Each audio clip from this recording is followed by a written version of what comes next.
focused on Ehrlichia chaffeensis, the cause of human monocytic ehrlichiosis, HME. It is a zoonotic tick-borne illness transmitted by the Amblyomma americanum lone star tick. These questions test clinical recognition, transmission, and treatment with 5 answer choices and full rationale. Question 1. Clinical scenario plus diagnosis. A 50-year-old man presents with fever, malaise, and muscle aches for 5 days. He reports camping in the Ozarks of Missouri and found a tick attached to his leg a week ago. On exam, he is febrile, 38.9 degrees Celsius, and labs show leukopenia, thrombocytopenia, and elevated transaminases. A peripheral blood smear shows monocytes with intracellular morulae. Which of the following is the most likely diagnosis? A. Babesiosis, B. Ehrlichiosis, C. Rocky Mountain spotted fever, D. Lyme disease. E. Tularemia.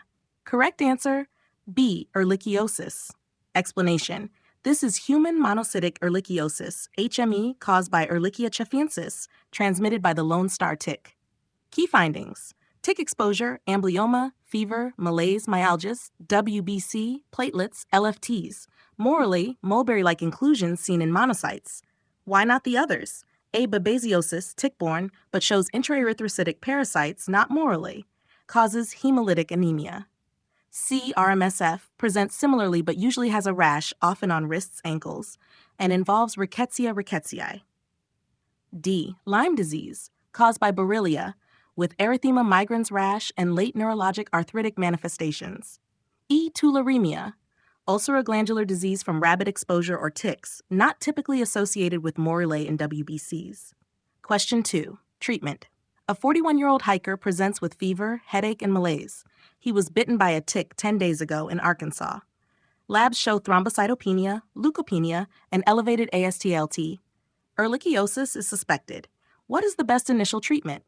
A. Amoxicillin, B. Ceftriaxone, C. Azithromycin, D. Doxycycline, E. Levofloxacin.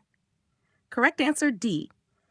Explanation. Doxycycline is the first-line treatment for ehrlichiosis, even in children and pregnant women when life-threatening. It is highly effective for all rickettsial infections, including Ehrlichia, an obligate intracellular organism. Why not the others? A. Amoxicillin, ineffective against intracellular bacteria.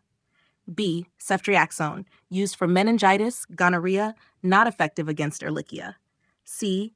Azithromycin, alternative in some atypical infections but less effective than doxycycline here. E. Levofloxacin, poor intracellular activity against Ehrlichia, not recommended.